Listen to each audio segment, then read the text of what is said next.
வணக்கம், வாழ்க வளமுடன். வக்ரம் வக்ரம் என்றால் என்ன?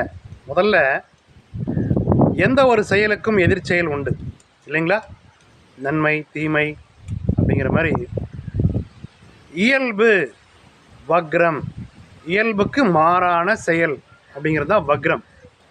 ஒருத்தன் சாதாரணமாக இருந்தால் அவன் இயல்பாக இருக்கான்னு அர்த்தம்.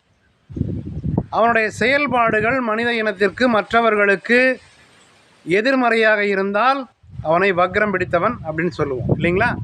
அந்த மாதிரி வக்ரம் அப்படின்னா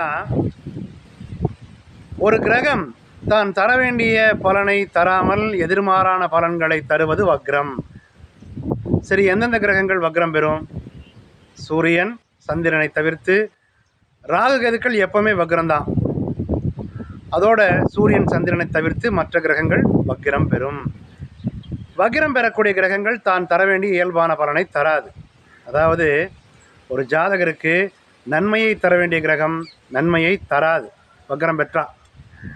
தீமையை தர வேண்டிய கிரகம் தீமையை தராது, வக்ரம் பெற்றால்.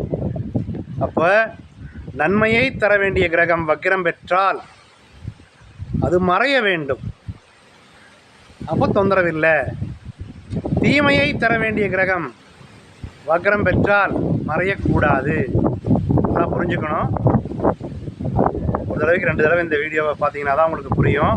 ஒரு ஜாதகருக்கு நன்மையை தர வேண்டிய கிரகம் வக்ரம் பெற்றால் அது எதிர்மறையான பலன்களை தரும், அப்பொழுது அந்த கிரகம் மறைய வேண்டும்.